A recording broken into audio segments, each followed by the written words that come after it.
I'm here with Joe Graveen. And when did this project start with this whole Monoman collaboration?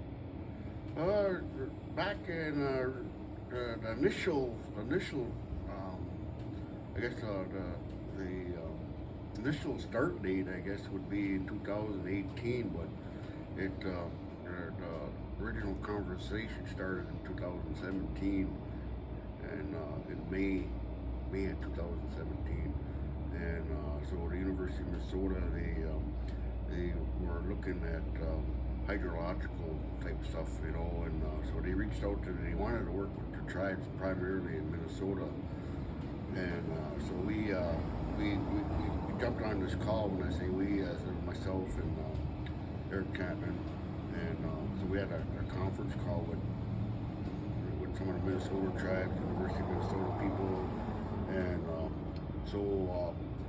Yeah, we were definitely interested and so one of the things they wanted to the professors and what they call a PI, the people that were in charge of this project, they wanted to work with tribes and wanted to get some feedback on that. So, anyways, so what happened was is so there was already a lot of mistrust, working with Yep. with universities and all that.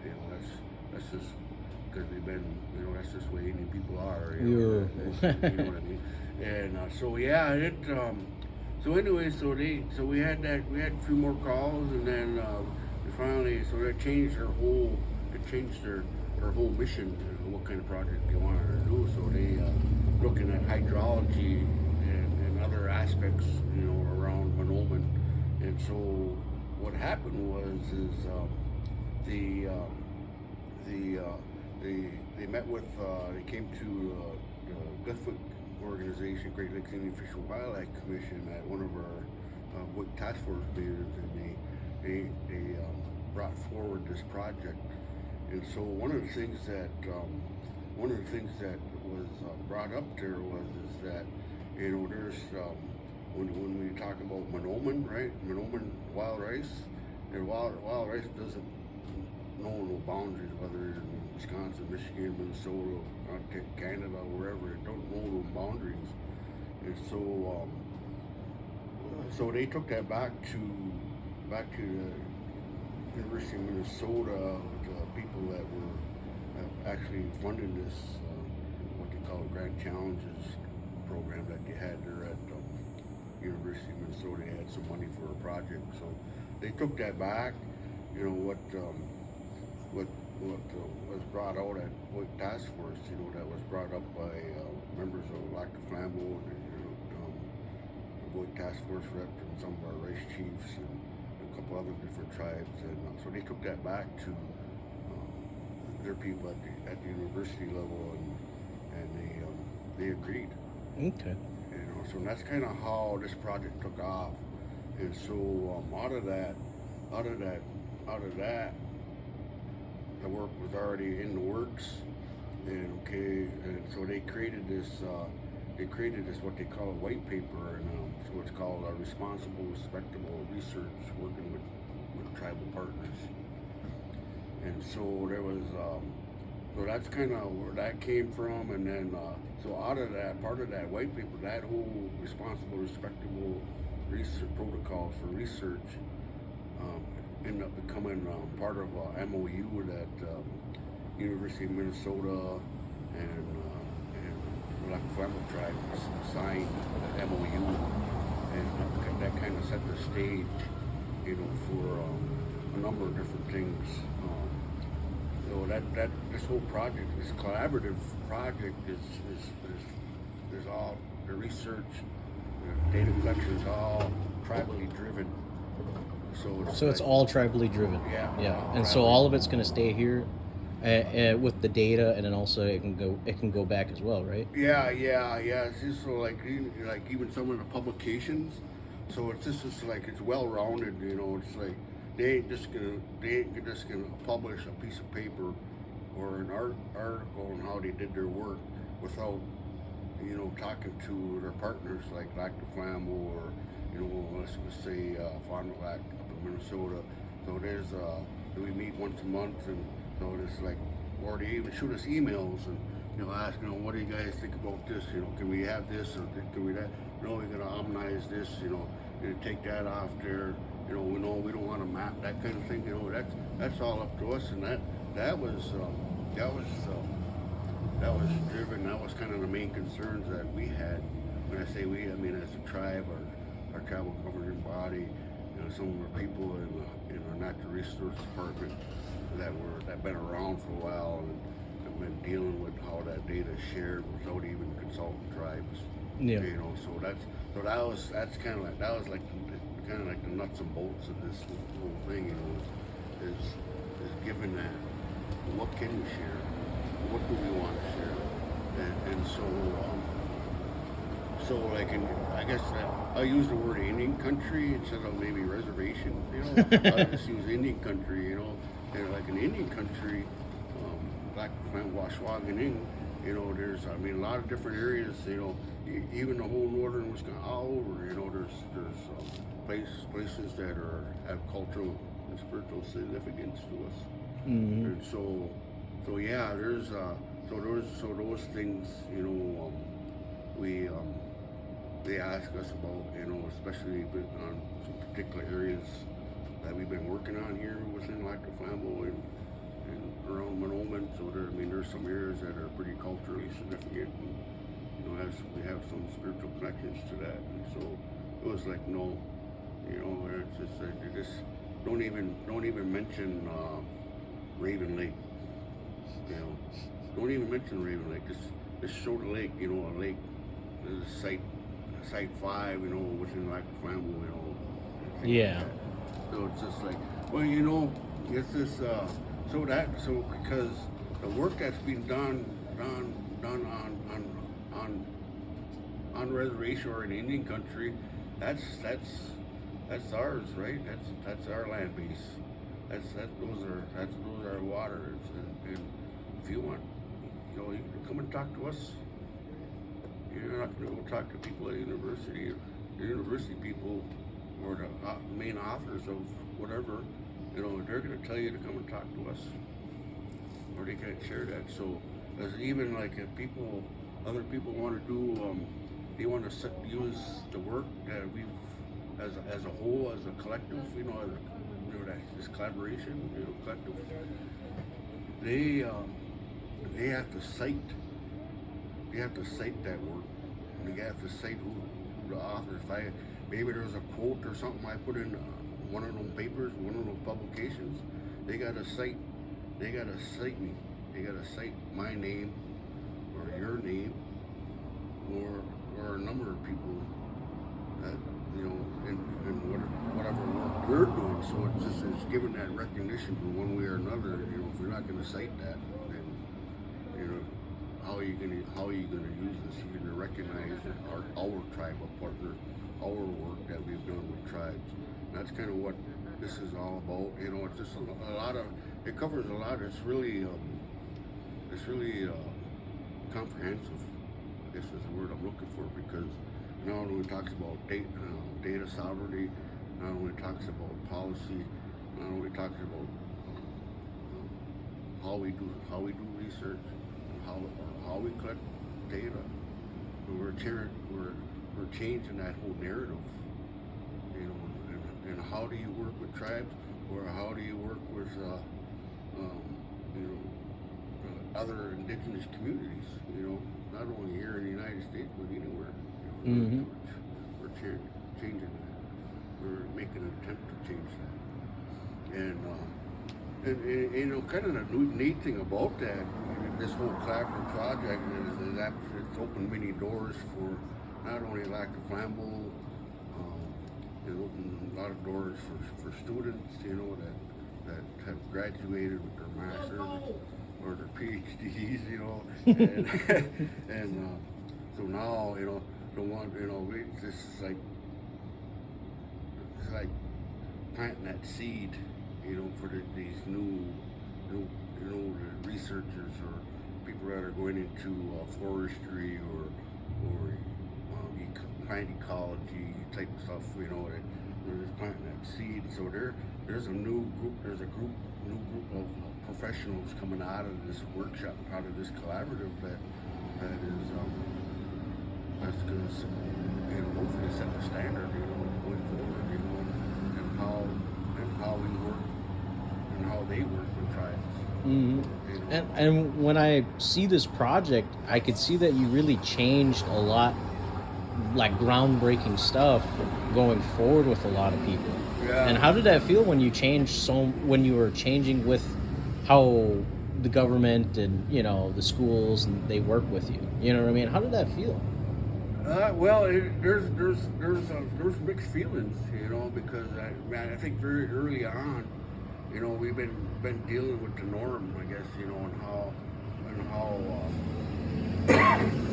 how entities work or even consult with Mm. with tribes, and that's I mean that was like I know very early on, it's been really frustrating, and it's just like it's not going to work that way, and it's like this is this is this is what it is, this is what we know.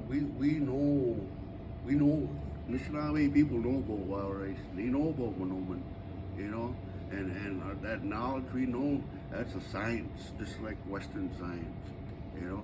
That's just and it's just not, it's a we're given what our ancestors shared with us, Mm. and what we're sharing with, our younger people that are coming out of college, coming into this field, working around water, around Monoman, around forestry, different things like that. We're sharing that with them, and Mm. they're giving a different perspective that hey, it's just not. No, we can't just focus on forestry. We can't just focus on that, especially when it comes to wild rice or looking at you can't just focus on water invasive species like Eurasian water milfoil or purple loosestrife. Why is that happening? And it's just like we know, we have that information. We've always had that information.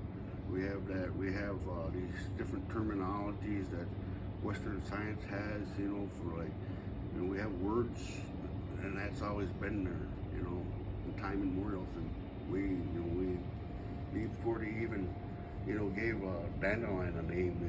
Mm. We had a name for that already. So it's just like. And when working with the university, what was your biggest fears getting out of this project with them? One of the biggest fears. Yeah, biggest fears, and then I think it wasn't really my biggest fear was is that they wouldn't honor, that they'd walk back on their word. They'd walk back they'd walk back on that white paper, that responsible, respectable research. mm, That was my biggest fear. So there was like, it took a while. To kind of let the guard down, and well, I had this much trust, way back there, or I had this much mistrust, and I had, that much trust, but over time that's changed, and so it's like they what's the word I want to use? They walk the talk, I guess. yeah, yeah, They went out of their way to learn about our community. They went out of their way to talk to our tribal members, whether they were part of this project or not, whether they are part of the forestry, whether those people who are part of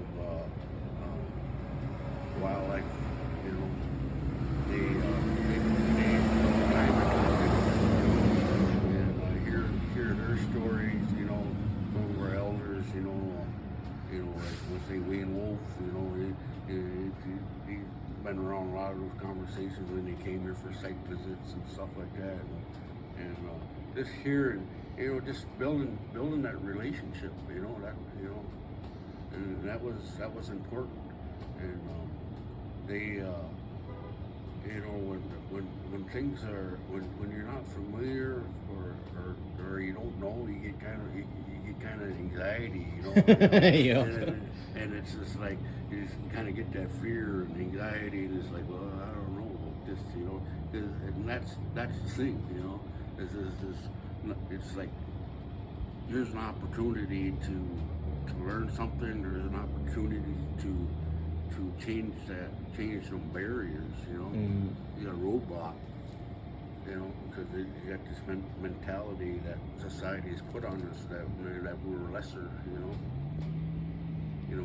That what we know as Anishinaabe people, and knowledge that we know is supposed to be lesser than what what society or like and what academics are saying and what they're teaching. That whole society, that culture around that. Conquer and divide. And that's, we're changing that. We're changing that. We're attempting to change that narrative, and then I believe it is, because for the last 8 years, I can, we had to have, probably almost 2 dozen people graduate that were part of this collaborative project that are actually now, Well, that's amazing. up. That's awesome. Yeah. So 9, or how many graduated out of this project? I can't even. Probably about a dozen or two Oh my God. that have been part of this project. They're in forestry management positions. There's two of them that are actually, they went on to be professors. Mm. Out in Oregon, or I think Oregon State University, and then the other one working out in New York, professor for Zuni, Syracuse University at New York. And yeah, so it's just like, it's pretty cool, It's just like having these people, hey, send me an email or call me, hey, you want to talk to her, you want to talk to my class, or hey, hey, or what, hey, you want to help me co-present on this, at this AGU conference, or something like that. It's like, so yeah, it's just it's not only giving us opportunities, but it's giving them opportunities too. So that's kind of the neat thing about this whole project, and this is what we're doing here today is we're attempting to provide this information to our tribal members, and we invited some of our high school students over here to come and sit in, and what okay, what's the future going forward? What does that look like as partners? How do we move this forward? So yeah, it's I'm no expert, when I guess when it comes to, I don't know very much, but And when walking out of this project, what's the most biggest thing you felt like you accomplished out of this whole collaboration after all these years working on it? I think the biggest accomplishment is that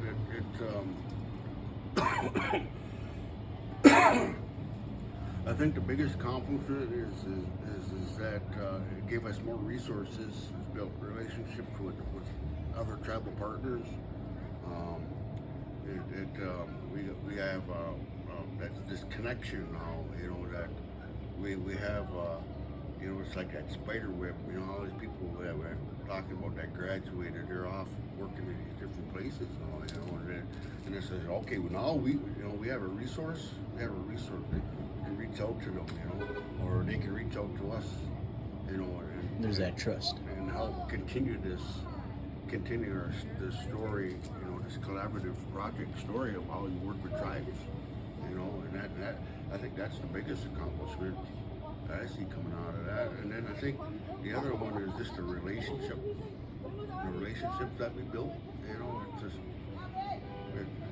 It's been pretty awesome, meeting, it's just like meeting, having a communication with the University of Minnesota president, meeting, having those connections with the University of Minnesota deans, different departments, having those type of connections.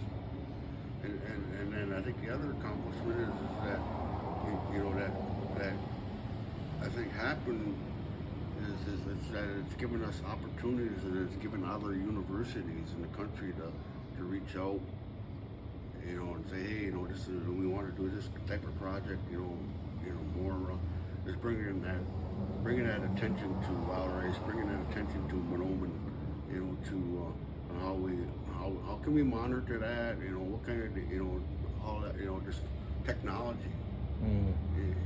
Now today I can tell we have some really solid science data geared towards. We have a better understanding with that data of what needs to happen in protecting and restoring our Monoman, and that's through all these other partners that come with universities like Northwestern, Purdue, Georgia Tech, and having just different, just being really involved, and knowing that these universities want to work with us with the same respect and honor that traveling driven projects that we established through this collaborative. Well, I'll say this is thank you for your time, Joe. Thank you for talking. And where are some of the places that they can actually come see you, and if they want to talk about this data and stuff like that, where could they reach out and see you? Smoke signals. Well, besides that, we know you're in. No, you can. I used to be on Facebook, but I deleted that. You can reach me at Lac Du Flambeau Travel and Natural Resource Department. Let me see. You can reach also. My number is 715-588-4238. You can call my office and either that or you reach out to WLDF 92.9 torque. No bell, you'll steer you in the right direction. I'll steer you right there. No, I mean there's you can go on the you go on the Lac Du Flambeau main webpage, Okay. And there's you have all that information on. You can get a hold of me too on there. So All right. yeah. Thank you. Yep.